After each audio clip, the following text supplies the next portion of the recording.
Perdus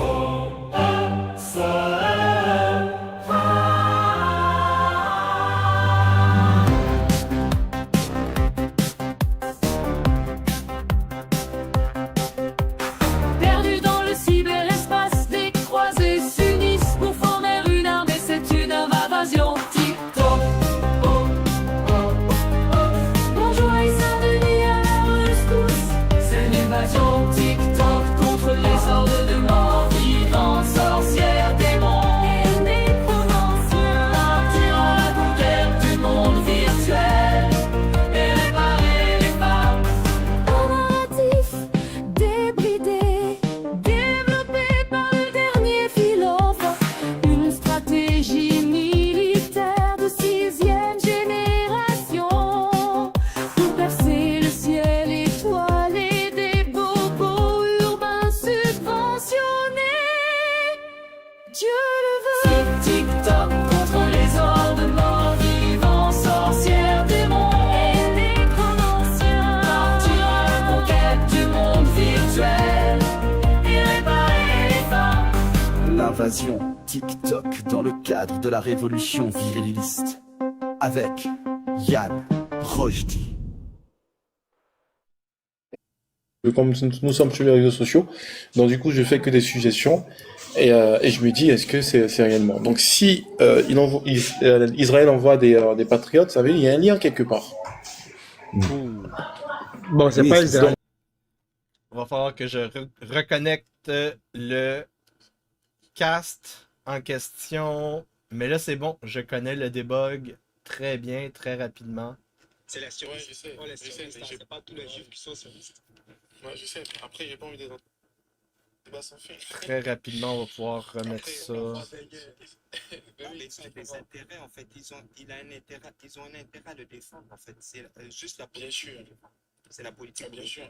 Bien sûr. Donc, ça veut dire que s'ils envoient désormais.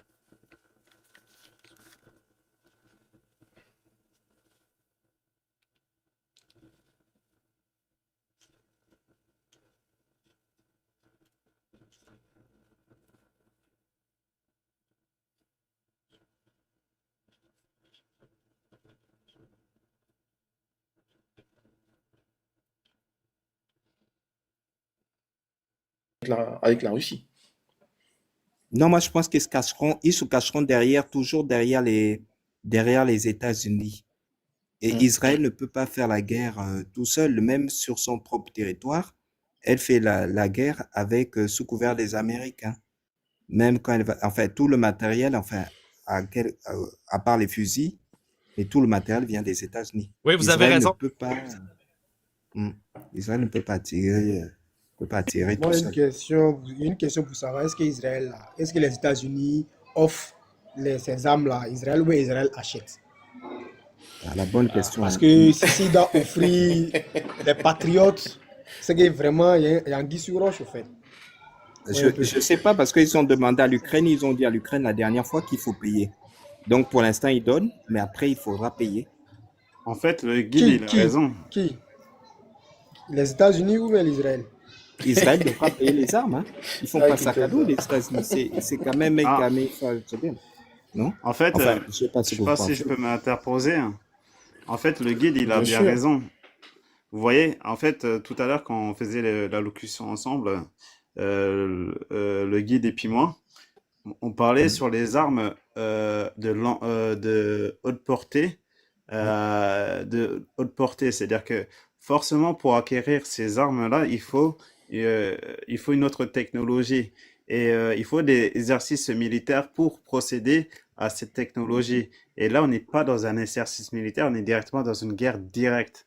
Alors, dans cette guerre directe, quand tu amènes cette technologie qui est développée, que l'armée régulière ukrainienne ne l'ont pas, ils n'ont jamais eu, alors forcément, ça fait directement un belligérant qui rentre directement dans cette guerre. C'est pour ça que tout à l'heure, quand il faisait son allocution, il parlait de la deuxième vague entre l'Iran et puis Israël. Et cette vague-là qui aura lieu, qui va avoir lieu, elle va être très, très destructif, en fait. Vous voyez ce que je veux dire? Oui, oui. Vu qu'en même temps, ils font partie de cette belligérance. Et c'est pour ça que tout à l'heure, quand je faisais aussi mon allocution, je parlais de la guerre aussi en Europe qui est de sous faux drapeau qui se trouve en Ukraine. C'est-à-dire que tout est similaire en fait, quand on regarde bien. Tout est similaire et les choses se dévoilent de plus en plus, tout simplement. C'est-à-dire que euh, l'OTAN, quand l'OTAN il va faire ça, le haut commandement de l'OTAN, quand il va faire sa déclaration de guerre contre la Russie officieusement, officiellement plutôt, sur les chaînes des médias, oui, là, les gens vont rentrer directement dans une guerre directement mondiale. Alors que ces guerres-là, elles sont asymétriques, mais vu qu'en même temps, il y a des feux partout, Et si je peux me c'est pour ça permettre, j'ai un autre détail qu'on... pour vous. Oui. Oui, Allez-y, Yann. donc il y a l'achat de TikTok qui a été signé par le président Trump, 15 milliards de dollars à des intérêts proches des Israéliens sionistes juifs, avec Larry Ellison de Oracle. Et c'est une stratégie de guerre cinquième génération de Netanyahou et sa gang pour créer une nouvelle opinion publique aux États-Unis qui va vendre la deuxième partie de la guerre avec la Perse pour essayer de changer le régime en Iran, remettre le pantin Reza Pahlavi et essayer de pousser toute la région à la guerre, parce que quand que la guerre est dans toute la région, ben, on vend des armes, et on signe des accords de crédit pour payer les armes, et ces accords de crédit sont des droits d'occupation du territoire pendant des décennies, par exemple les puits de pétrole. Moi, je pense que présentement, on a toute la région qui est en train d'acheter des armes. On a une course à l'armement nucléaire qui a été lancée officiellement. Et pour continuer la guerre des 7 fronts d'Israël pour changer le régime en Iran, ils ont besoin d'un 8e front sur TikTok, sur X. Netanyahou, il l'a dit lui-même dans des conférences de presse. Ils sont en train de créer la stratégie avec les influenceurs sur les réseaux sociaux pour vendre la guerre aux États-Unis, probablement avec une série d'attentats à faux drapeau. Moi, c'est comme ça que je vois ça. Ouais.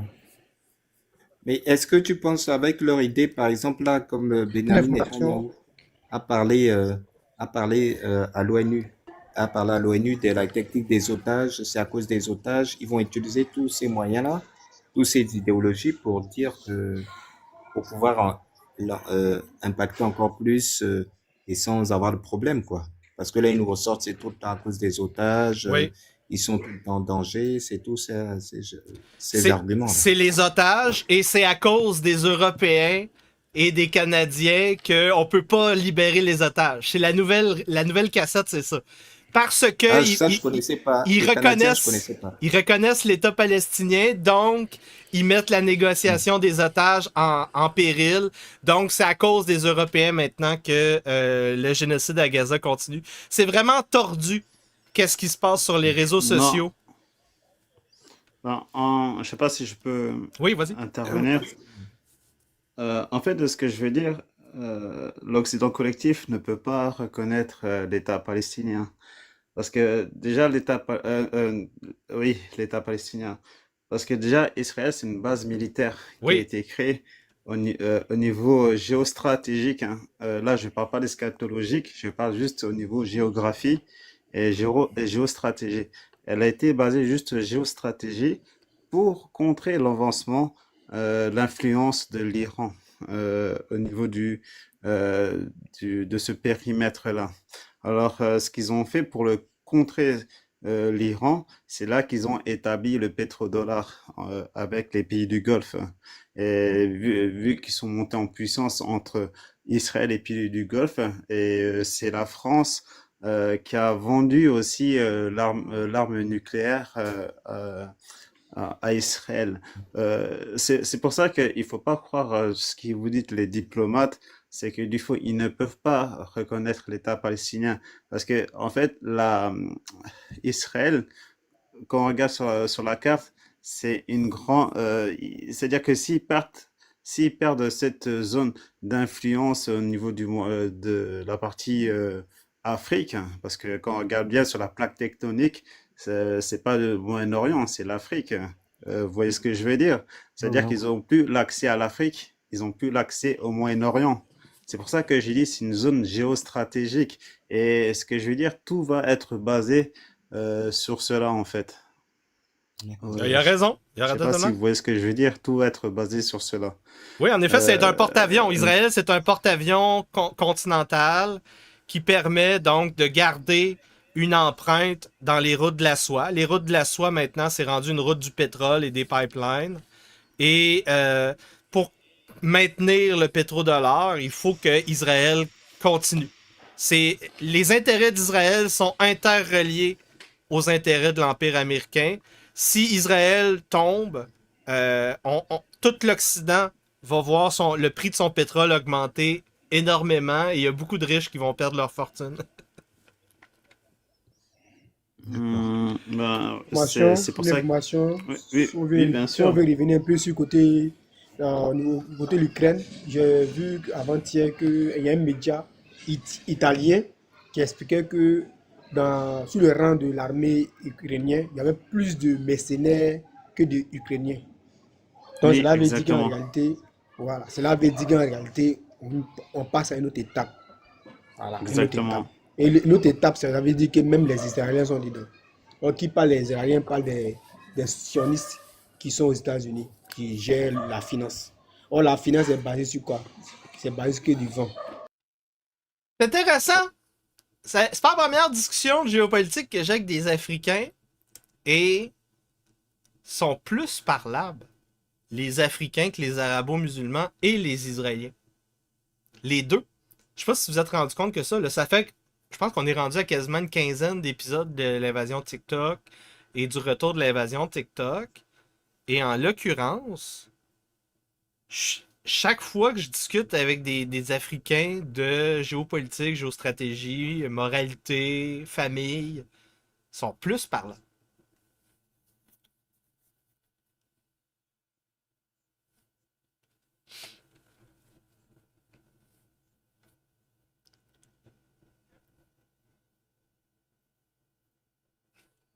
Et puis voilà. Et puis les échanges même de troc.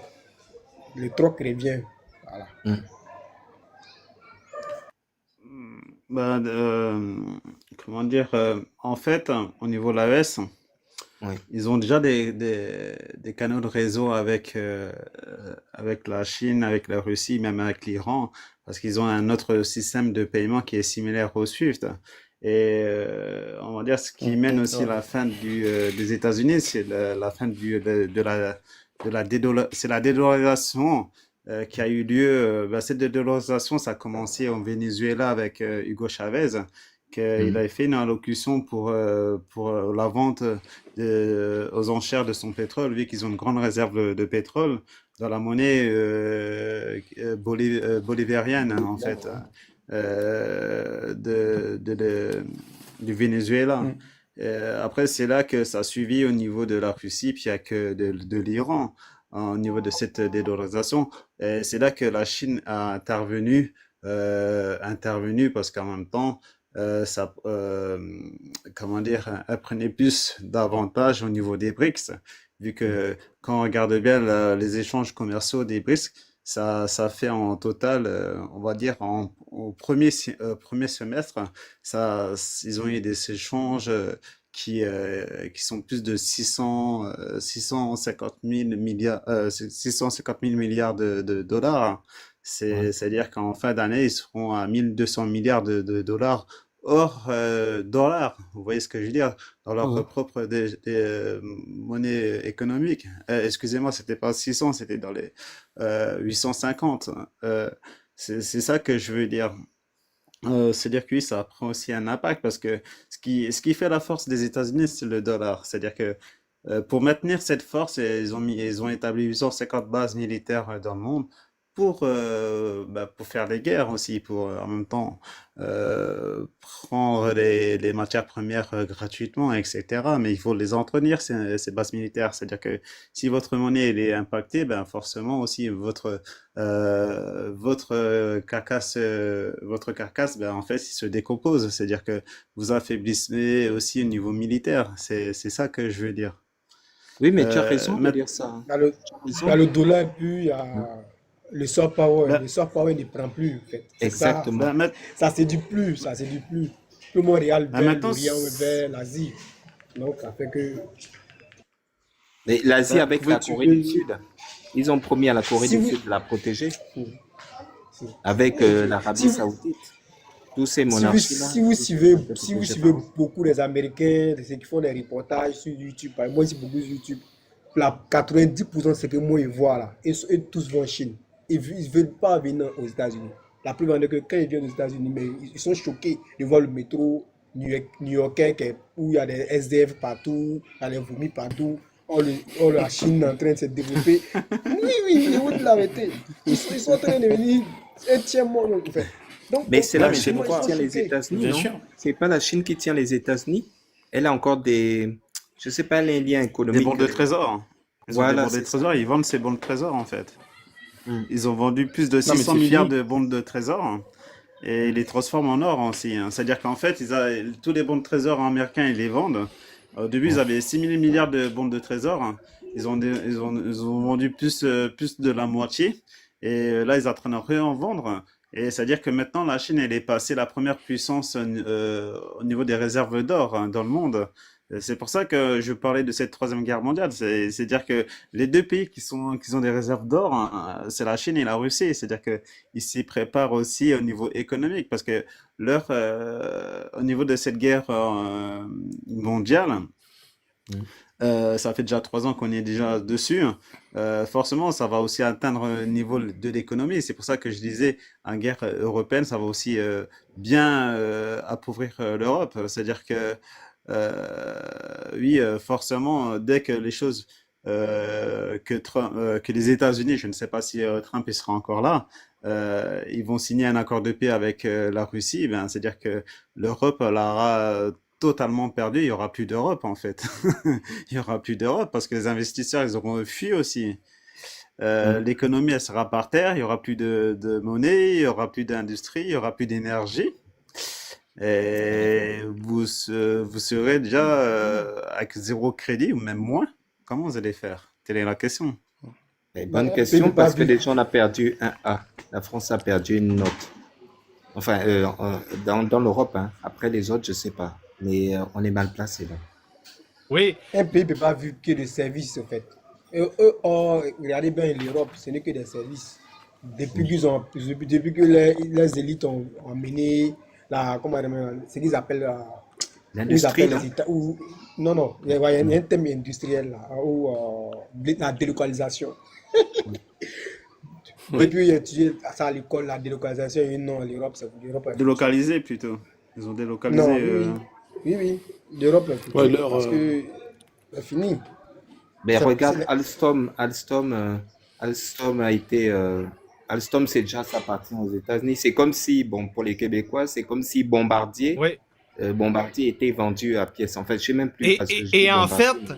Bombardier, moi je suis québécois, fait que je vais pouvoir vous expliquer qu'est-ce qui Oui. est arrivé à Bombardier. C'est arrivé 2 fois que J'adore la voix. Bombardier avait des avions, ça s'appelait les C-Series. Et il y a aussi une histoire de train. Et la C-Series, c'est un avion révolutionnaire. On a innové dans les années 90, début 2000. C'était révolutionnaire. Ça allait couper le coût en carburant pour les avions. Et là, toutes les compagnies aériennes de la planète ont décidé de boycotter la C-Series de Bombardier à la demande des Européens et des Américains. Et là, Bombardier a été obligé de donner les plans de la C-Series à des compagnies européennes, Airbus à la tête. Donc, on a été forcé, comme une prise de pirate. Ils nous Oui, ont c'est ça. forcé à donner la C-Series si on voulait garder des jobs, garder des emplois de techniciens et d'ingénieurs chez Bombardier qui allaient construire ces avions-là. Ça, c'est la réalité de la réelle politique sur la planète. Et c'est triste parce que il y a deux manières de voir comment on perd la guerre mondiale. Premièrement, toutes les guerres mondiales, ou presque, sont des guerres maritimes. Et il y a deux manières de voir qu'on perd la guerre. Premièrement, si on est un citoyen, on a une baisse du pouvoir d'achat. À l'Institut des libertés, mon économiste préféré s'appelle Charles Gave. Il a inventé un indice. Ça s'appelle l'indice Gilet jaune. L'indice Gilet jaune, c'est 3 critères. Le coût de l'énergie, le coût du logement et le coût de la nourriture. Et quand ça augmente, tu as une baisse du pouvoir d'achat et tu as un appauvrissement.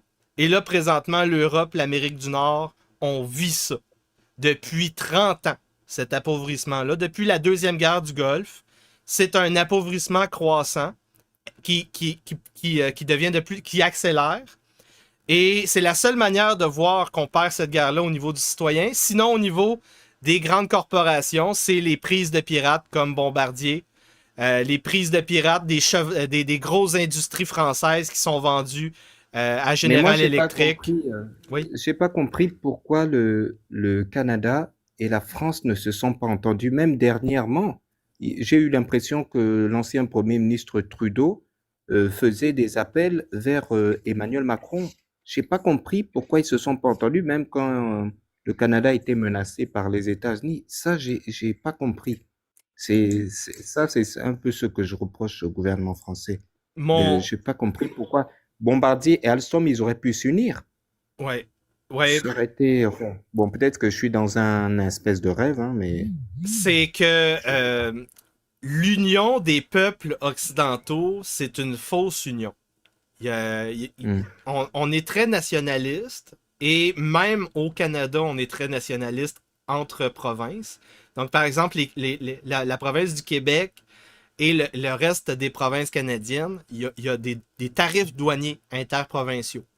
Donc, le Canada, on n'est même pas capable de s'entendre à l'intérieur de notre propre pays pour mettre du libre-échange. On n'est pas capable. Donc, selon moi, le problème, c'est un problème d'élite, un problème de leadership qu'on a.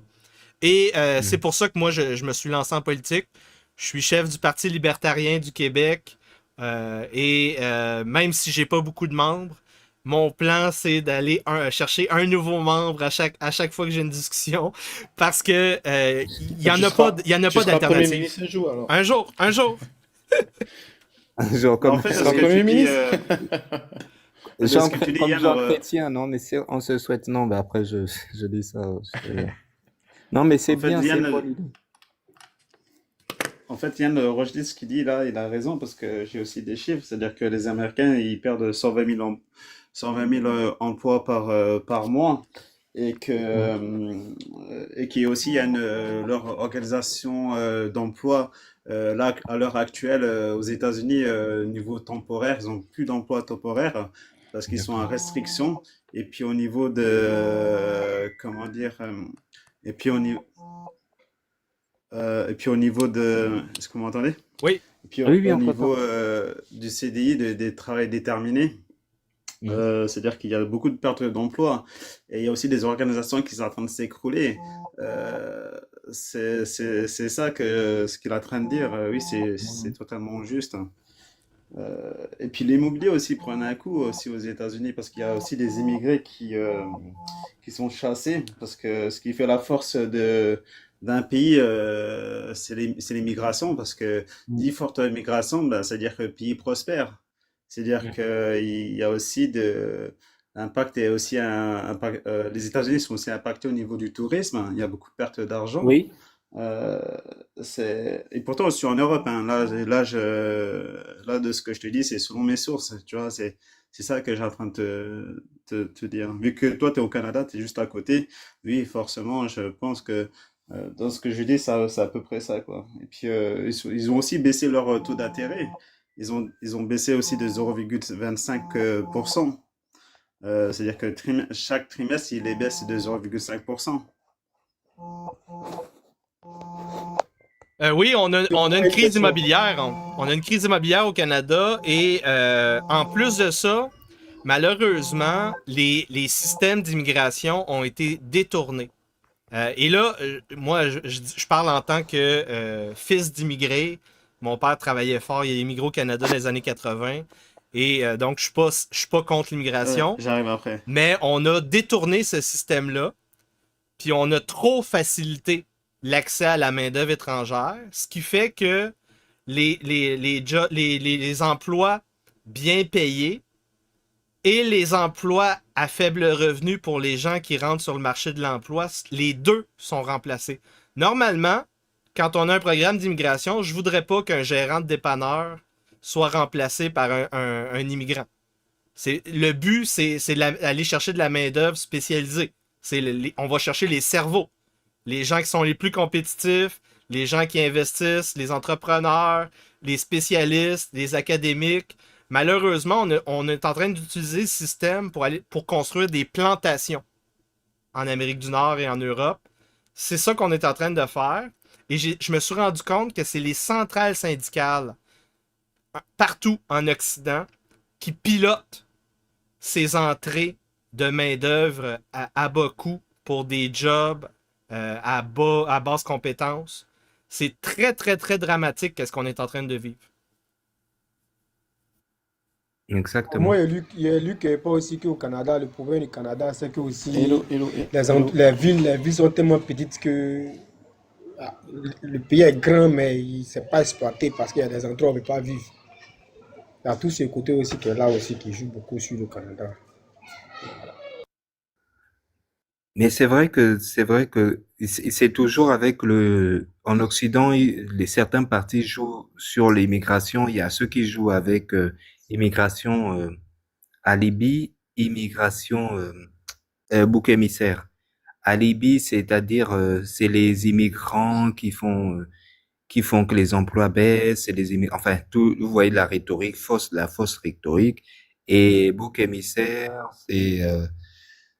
enfin les boucs émissaires plutôt, c'est eux qui font voilà, ils le mettent tout sur le dos. Et alibi, c'est grâce à eux. Enfin, vous voyez, ils jouent un peu sur ces deux tableaux-là. Or, effectivement, le migrant, il amène une plus-value au pays. Les gens vont venir, vont avoir une belle image. Et puis, il y a le fait de l'argent aussi, parce qu'il y a les visas, les cartes les visas permanents, les visas touristes, tout ça. Là, l'État touche de l'argent dessus, hein. Ça ramène de la manne, que ce soit le Canada, que Les ce soit la étudiants France, étrangers, soit ça c'est l'Espagne. le pire. Les étudiants étrangers, c'est Voilà. jusqu'à 100 000 $ par année qui sont obligés de payer en tarifs scolaires parce qu'il n'y a pas de maximum pour les étudiants étrangers, tandis que chez les étudiants québécois, ils peuvent pas nous tarifer plus que environ 2 000 $, 2 000 à 3 000 $ par session. Donc, pour l'industrie du service nord-américain, l'industrie du service européen, on est obligé de laisser l'immigration venir parce que c'est les jobs du service. Ils donnent des services à ces migrants-là aussi. Ouais. Ça, c'est cégep et puis collège confondu, enfin collège, université Oui, exactement. confondu, les 100 000. D'accord. Parce que ici, c'est vrai aussi, il y a toujours les visas étudiants, c'est aussi la même chose. Mais sauf que là, l'image aussi de la France prend un coup parce que il y a eu des politiques contre, enfin, il y a certains partis politiques qui ont repris ça. Et c'est pas du tout qui ont pris ça en négatif, alors que c'est une manne financière et même un renouvellement des ressources humaines et de ressources touristiques. Parce que là, l'été dernier, les autres me corrigeront, enfin en Europe et en France plus particulièrement, il y a tout un tas de touristes qui ne sont pas venus à cause de la dégradation de l'image de la France. Ça va du simple on te guide pas, on t'aiguille pas quand tu viens. Et puis la propreté aussi, comme en parlait quelqu'un, un monsieur qui était sur live, la propreté de certaines villes, dont Paris. À Paris, il y a Ratatouille et sa famille. Hein. Oh oui. Pas partout, mais il y a Ratatouille et sa famille. À Montréal Qui, aussi. qui souhaitent- Amis, Ah, d'accord. si vous me permettez, Salut, bonsoir à diplomate. tous. Bonsoir. Je peux rebondir ou pas, non? Oui. Bonsoir à tous. Mais bien sûr, bien sûr, Bonsoir. bien sûr. Oui. Donc, bonsoir à tous, bonsoir à toutes. Donc, les amis, on voit une accélération justement par rapport à l'actualité géopolitique. On n'est plus dans la période de stagnation, c'est-à-dire 3 ans et demi de guerre en Ukraine. Nous avons franchi une étape de l'agenda à l'accélération et 2020, les troupes de l'OTAN seront engagées dans une guerre avec Ouais. Il faut tapoter peut-être. son- Les Alors, avec merci, l'OTAN. problèmes merci de de son. tapoter, les amis. Merci, Ah ouais, merci ça de veut dire? tapoter. Ouais. Au passage, les amis, Hello. aussi, au passage, vous m'entendez? Ok, on t'entend, Oui. on t'entend. Ah, Vas-y. il y a un cargo russe, les amis, qui a débarqué en Iran, à Téhéran, justement, avec des armes. Donc, Oui. il y aura aussi une nouvelle guerre entre l'Iran et Israël, là. Ça aussi, faut en prendre compte. Mm. Il y a une grande guerre entre l'Iran et Israël qui va vraisemblablement démarrer, et justement, avec un appui américain, Sergei Lavrov, le ministre des Affaires étrangères russe, a déclaré par rapport au truc de renseignement, service de renseignement, que les États-Unis et Israël se préparent à une guerre contre l'Iran. Oui. Ouais. Merci pour l'info. Est-ce que Israël peut aller seul enfin, Israël n'a pas, en fait, veut aller faire la guerre contre l'Iran, mais elle pourra pas aller seule, hein, toujours avec les États-Unis, parce que l'Iran, c'est quand même un gros morceau. Hein. Un Enfin, énorme. je Eh sais oui, pas. Ouais, je pense pas que Israël pourra aller tout seul. Hein. Et en c'est un même temps, gros il fait requin. encore ailleurs, enfin, en Cisjordanie, c'est la guerre la guerre. J'allais dire le génocide, mais bon, génocide en Cisjordanie, en Palestine, je comprends pas. Il y a pas d'ordre. Enfin, parce que s'attaquer à l'Iran, c'est s'attaquer indirectement à la Russie. Oui. Enfin, plus qu'ils sont ensemble. Ouais, mais C'est. sauf que faut c'est- comprendre, les amis, la Russie ne va pas venir militairement aider l'Iran. La Russie est déjà contre l'OTAN. Ils peuvent pas D'accord. se per... C'est Mais pour par ça la contre, guerre en en revanche, Ukraine. ils vont livrer l'armement. Non, ils vont livrer de l'armement. Ce Ouais. qu'ils ont déjà fait là, ce qu'ils sont en train de faire. Ça va être de D'accord. l'armement qu'ils vont livrer. Mais ils peuvent pas se Ok. permettre de rentrer. Ils peuvent pas justement aller aider l'Iran parce ils ont déjà leurs problèmes avec l'OTAN là Oui. à régler. Ah, encore, c'est vrai. Et Donc pire, ça va être compliqué. Attends, chef, c'est même pas ça. Avoir une coalition de 32 pays, c'est dur. Donc c'est pour ça ils peuvent pas se C'est permettre clair. pour l'instant la Russie. et pire Donc encore, voilà quoi. pire encore. J'ai écouté une entrevue chez Idriss Aberkan avec un général, je pense qu'il s'appelle Tozin, général Tozin. Il a expliqué que l'armée française n'a toujours pas de doctrine de guerre par le drone. Donc ça veut dire que les pays européens, et on s'entend que la France c'est dans le top 3 des armées européennes, les pays européens n'ont pas de doctrine de guerre avec l'utilisation partout dans l'armée des drones. Et je parle des drones, des petits drones, des gros drones, des drones en altitude. Ça veut dire que au niveau mobilisation, au niveau opérationnel, si on veut envoyer des troupes, on est au moins 3 ans en retard. Partout en Europe, partout en Amérique du Nord. Sauf aux États-Unis. Ça, tu comptes aussi avec l'Allemagne, non? Avec Enfin, l'Allemagne, tu mets l'Allemagne dans ton... l'Allemagne Ouais, n'a bah, pas vraiment d'armée aussi puissante que les Français. Les Français, jusqu'à récemment, étaient partout en Afrique. ouais, ouais. C'est dommage, hein. Ils ont pris du retard, mais je pense que ça, c'est le truc d'Alstom et EADS. Enfin, les trucs qu'ils ont rencontrés, quoi.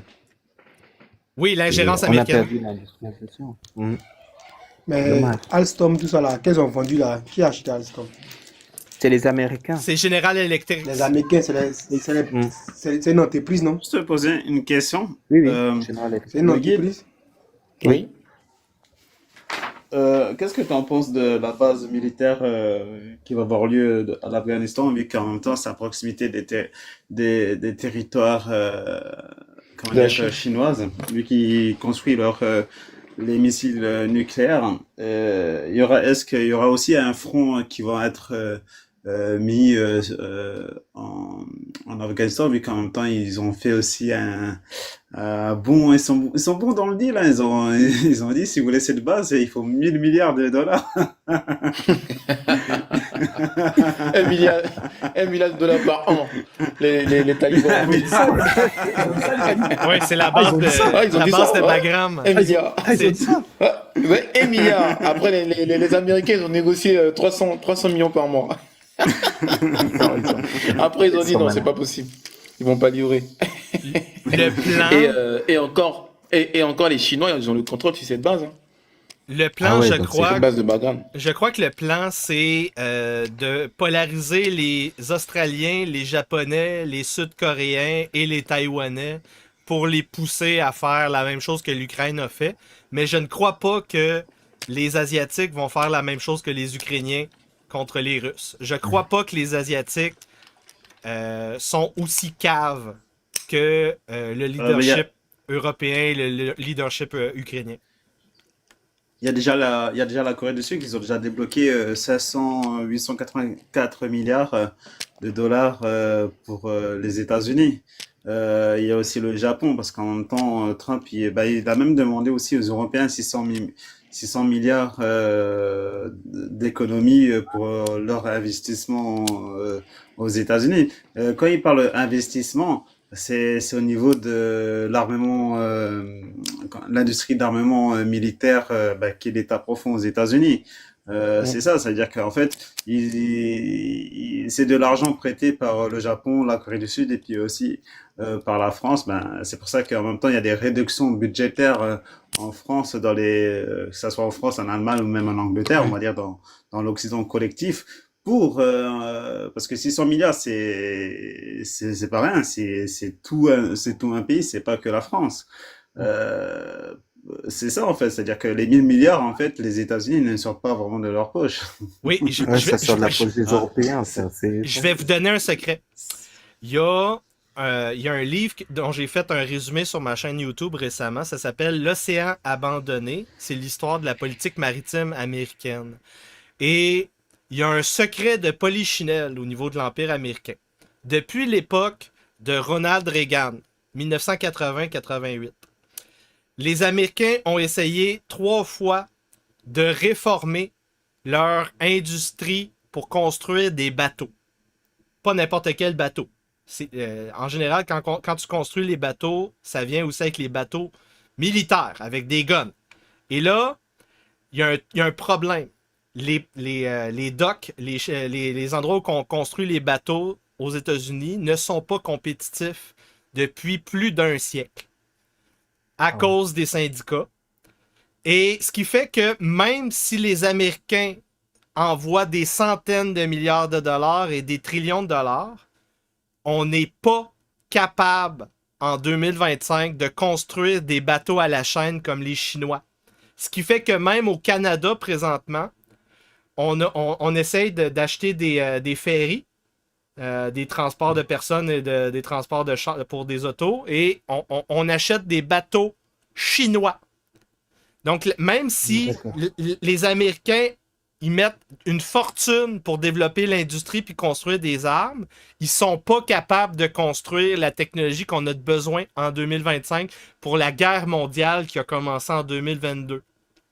On n'a pas la chaîne d'approvisionnement, ce qui fait que le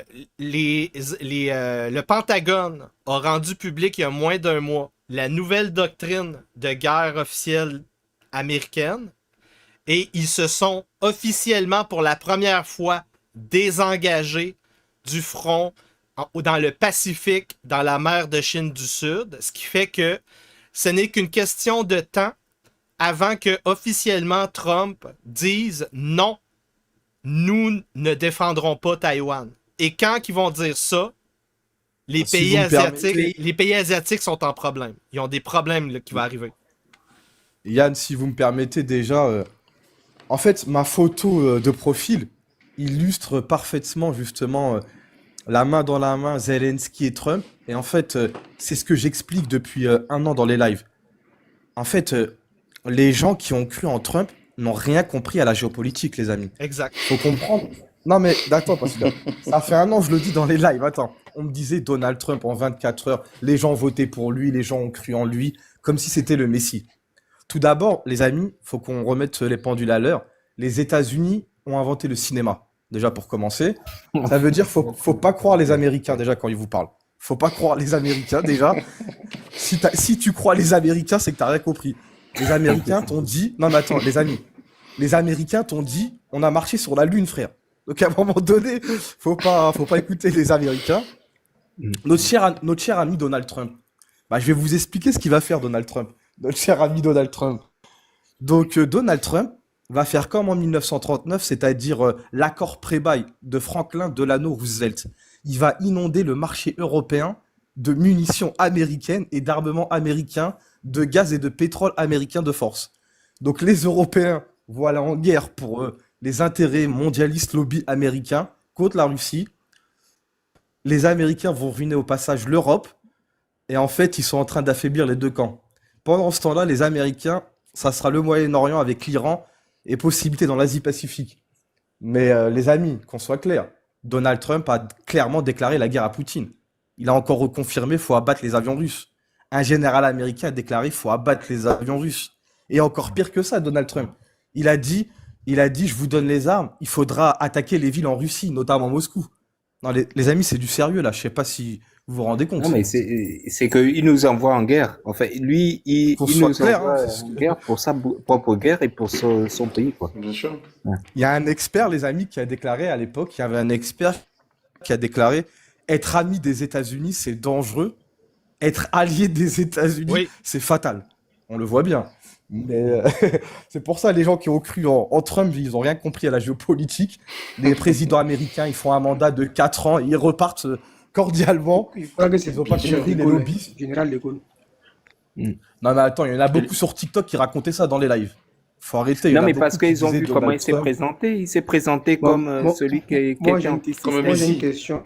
Ouais. J'ai une question. Oui, bien sûr. Vas-y, Massa. Moi, j'ai une Oui. question.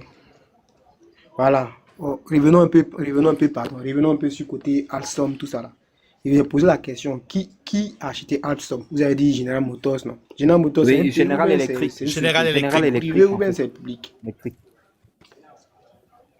C'est Général Electric, en fait. Oui, oui, c'est privé ou bien c'est public? D'accord. Oh là là, je C'est sais privé pas. ou bien c'est public? Moi, C'est je ça ma pense que question. c'est privé, mais C'est privé, c'est- mais en fait, c'est un partenariat public-privé parce qu'ils reçoivent C'est un gros morceau énormément d'argent du gouvernement. de financement. D'accord. Si vous avez bien remarqué, même le cas de Alcatel. Alcatel, la France était obligée de revendre parce qu'il y avait des composants de l'armée américaine dedans, il y avait la composant le pays qu'on parlait tout à l'heure, là, Israël. Il y avait Oui, aussi Israël. les sionistes dedans. Si vous avez bien remarqué, la plupart des entreprises de fleurons français et ainsi de suite, on le vend là. Ce qui achète, c'est les privés qui achètent. Oui. C'est comme si on détruit la richesse d'un pays au profit d'un petit groupe. Vous comprenez un peu, c'est cette analyse aussi qui est Ouais, c'est bien. voilà, qu'on revient sur ça.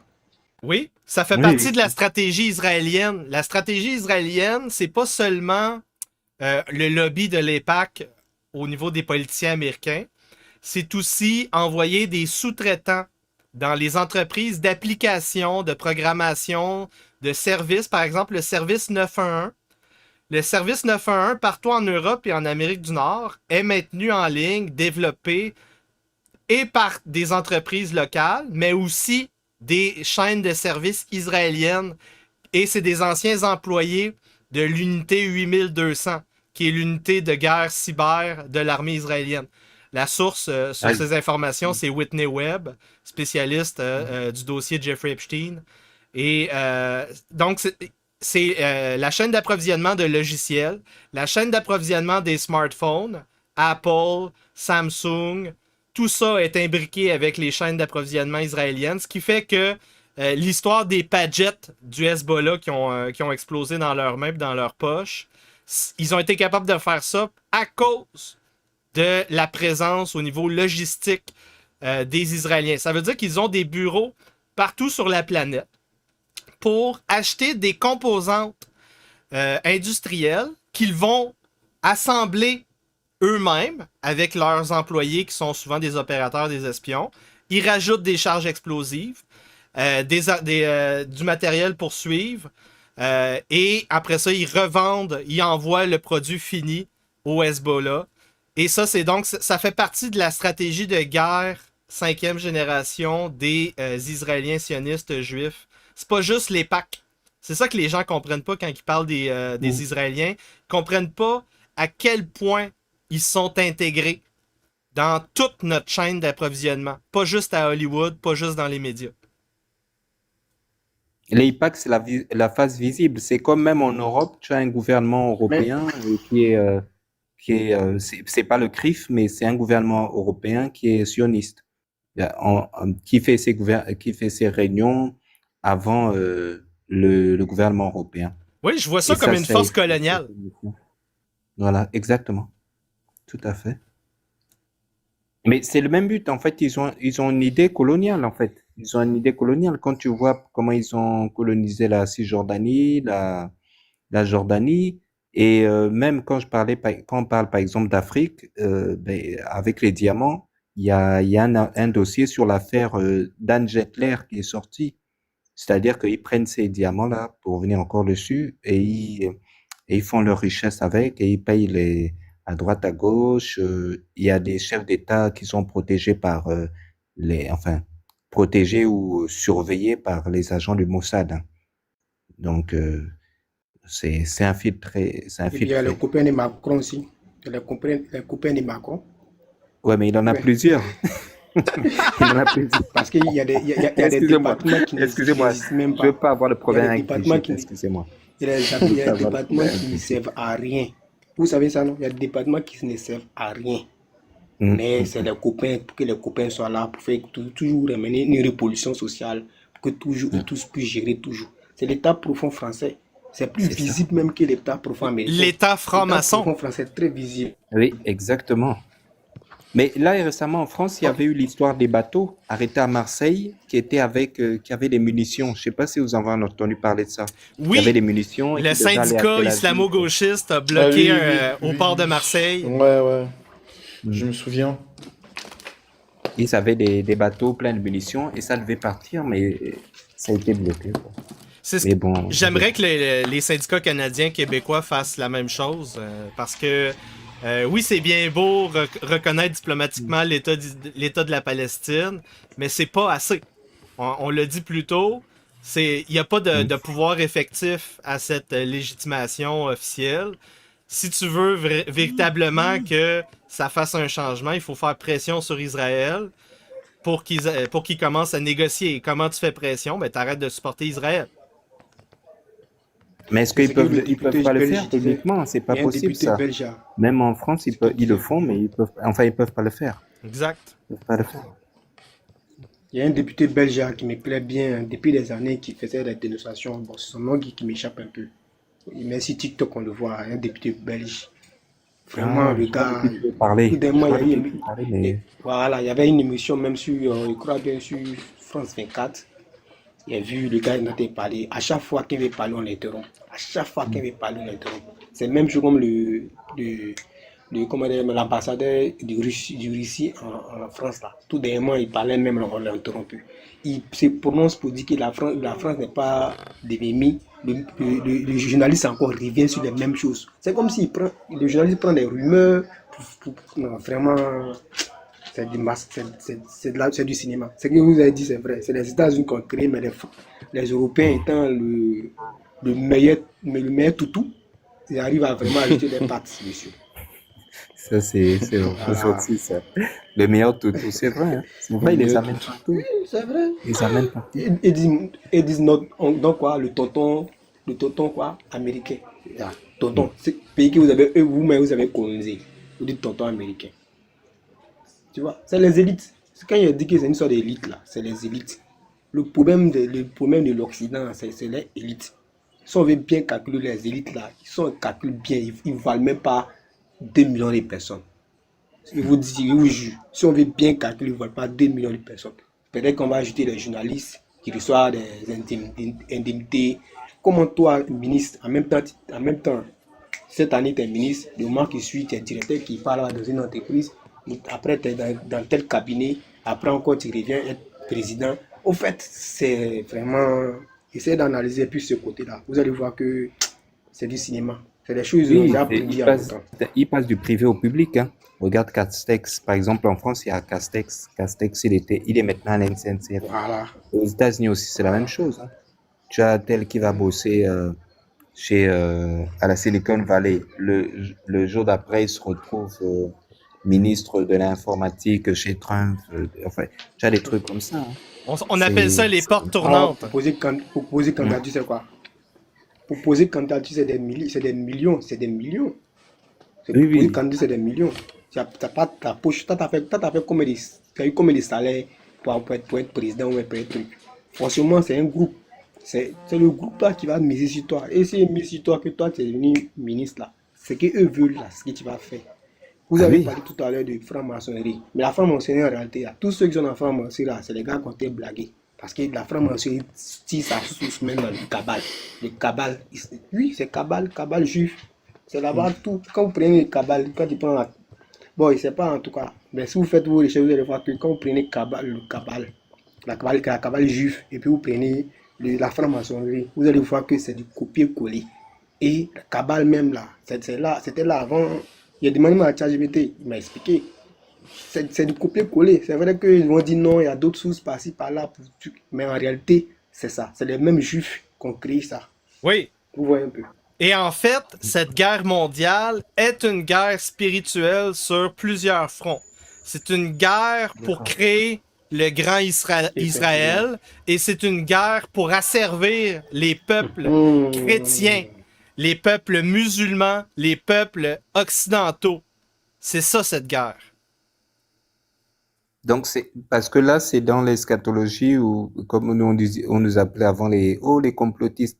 Bon, eux, ils ont dit dans cette eschatologie, c'est-à-dire que Israël veut être au-dessus même des États-Unis et des autres nations après les avoir poussées les unes contre les autres et former le grand Israël et puis pouvoir gérer le monde. Enfin, ça, Construire leur tour de Babel. Cette guerre-là, Voilà. c'est les matérialistes contre les autres. Oui. Voilà. Et Les scientistes contre les autres. C'est les scientistes. Et j'ai C'est les découvert, matérialistes. Voilà. j'ai découvert que ils utilisent les femmes, les LGBT, les féministes, les laïcs, les anti-religieux pour vendre leur asservissement des peuples. Mhm. C'est comme un peu, c'est l'équivalent des Ukrainiens contre les Russes. Mais cet équivalent-là contre les peuples chrétiens, contre les peuples musulmans, c'est les femmes, c'est les LGBT, c'est les féministes, c'est les laïcs anti-religion qui font ce combat-là ici pour détruire notre société et nous asservir. Parce que là, regarde, il y a eu le dernier truc, dernièrement, il y a eu encore les plannings familiales par rapport à l'avortement. Et là, après, je sais pas comment ça se passe là-bas, j'allais dire au pays, à Québec, comment ils ont, par rapport à l'avortement, par rapport au LGBT, même un État comme Israël, j'ai pas compris lors de la manifestation, il y avait aussi des drapeaux de LGBT, oui. arc-en-ciel, quoi. Oui. C'est ça que je comprends pas.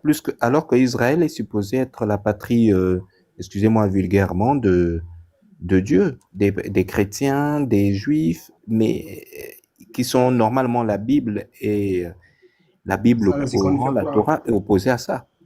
Mais il y avait des drapeaux LGBT dans la manifestation. Savez-vous Et pourquoi? ce qui est bizarre, que LGBT ne peut pas être avec les colons. C'est bizarre. C'est les mêmes personnes qui ont écrit les livres LGBT avant que les nazis prennent le pouvoir, les livres que les nazis ont brûlés.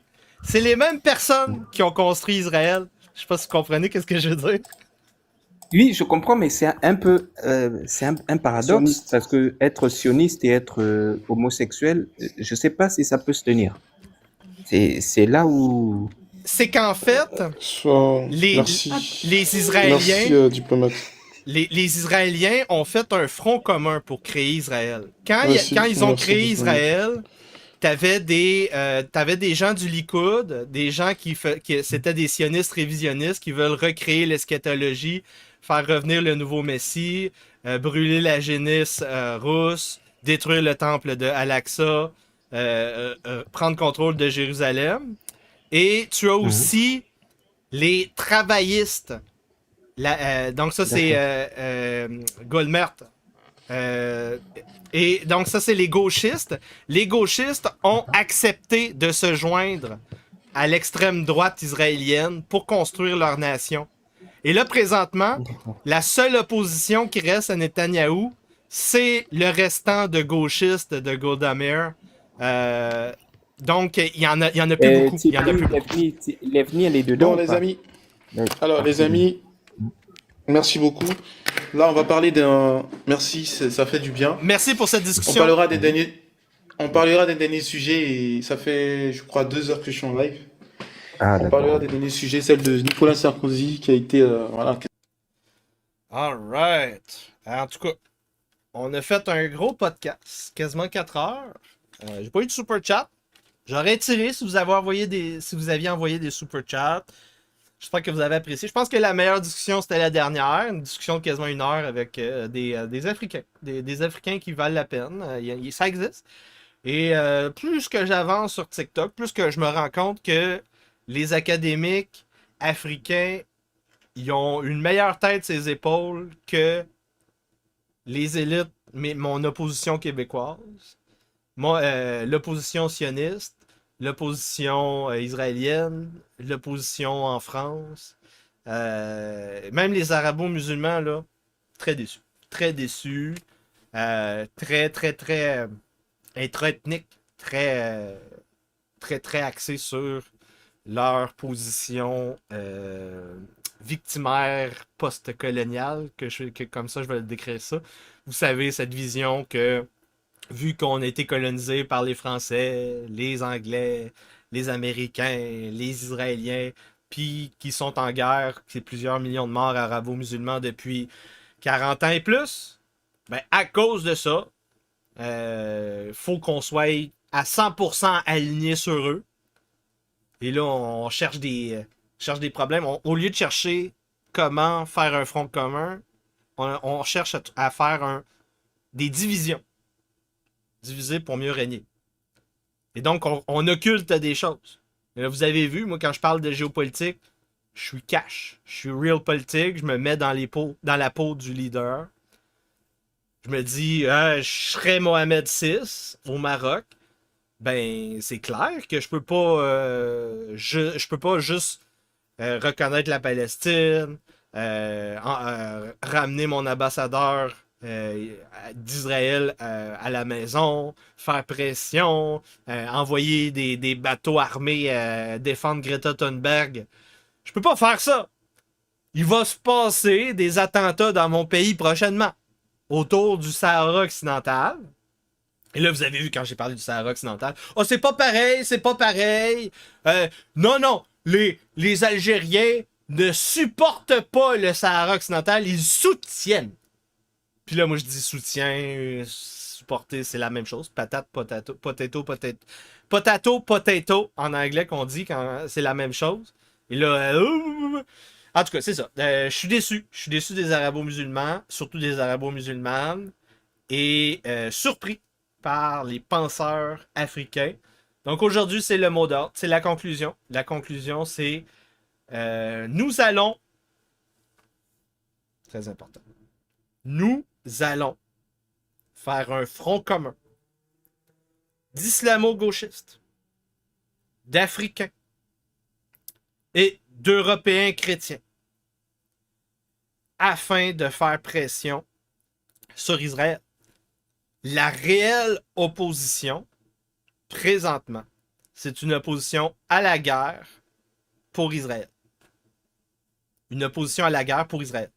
La guerre pour Israël, on s'oppose à ça. Et cette opposition-là, c'est des populistes de gauche, les islamo-gauchistes. C'est les chrétiens élargis, toutes dénominations confondues. Et pour unir ces chrétiens-là, ça prend un débat théologique. Et ça prend aussi énormément les Africains de notre bord, parce que c'est eux qui ont la démographie. Et faut pas se mettre à dos la démographie de demain. Donc j'espère que vous avez apprécié ce contenu unique parce qu'il n'y a pas grand monde d'autres que moi qui font des invasions TikTok. Je vous rappelle que je suis en train de lire La beauté et la terreur de Catherine Fletcher, La Renaissance italienne et La naissance, la montée de l'Occident. Parce qu'on est dans un chemin.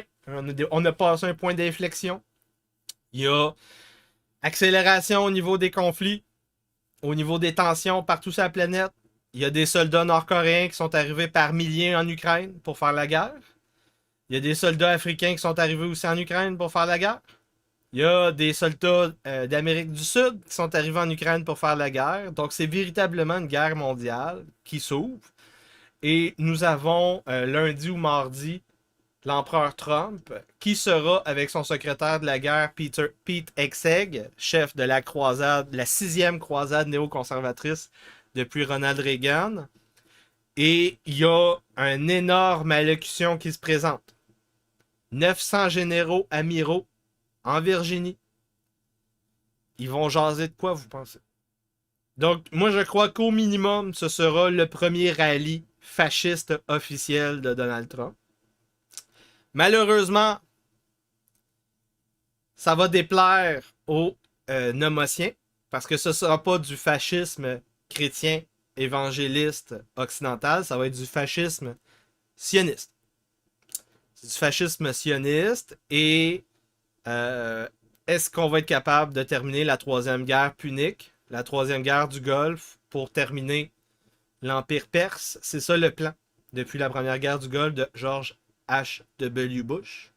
L'agenda du Parti démocrate et du Parti républicain, c'est de terminer avec le domino des Perses, comme il a été dit par les intellectuels africains avec qui j'ai discuté. Et je pense qu'on a été d'accord à peu près sur tout.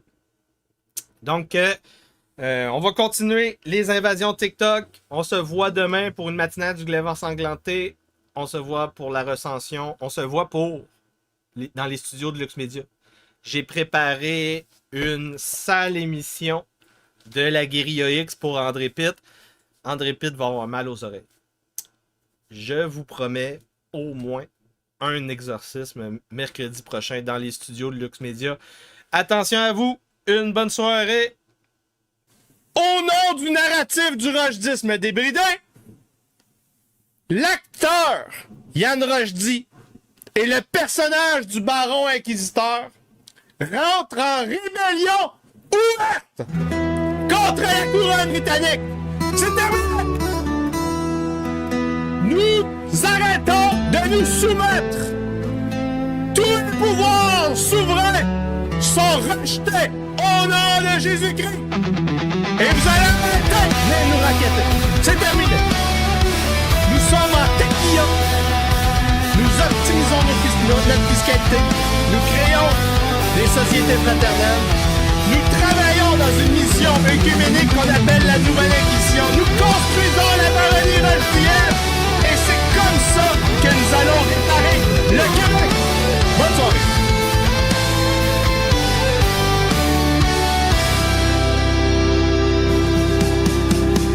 Dans les décombres, nous sommes prêts. Reconstruire, repeupler, reviriliser. Avec honneur, bravoure et une foi immense. Pour un avenir où nous ne serons pas. Et sur les ruines de l'ancien monde, nous nous engageons. Pour la famille, le christianisme, nous prêtons serment. Nos cœurs dans les ténèbres, ils chantent, nous prions le Seigneur de guider nos pas. Nous bâtissons des baronnies avec courage et devoir. L'entreprise, un contrat viriliste, un nouveau foyer. Où la parole donnée est digne d'ordre et de justice. Un pacte entre les hommes sous le regard de Dieu. Serment des martyrs, sur les ruines nous jurons. Nous nous élançons dans le rochdisme. Pour un monde où la vérité et l'amour sont la norme. Vivre l'avenir ensemble, si Dieu le veut.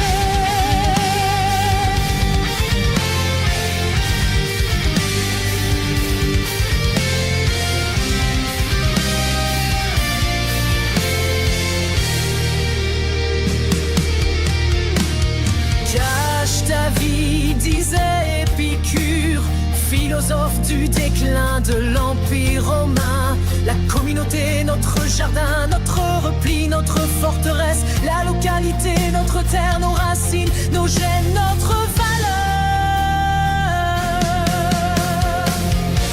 Le serment des martyrs, sur les ruines nous jurons, nous nous élançons dans le roche d'isme.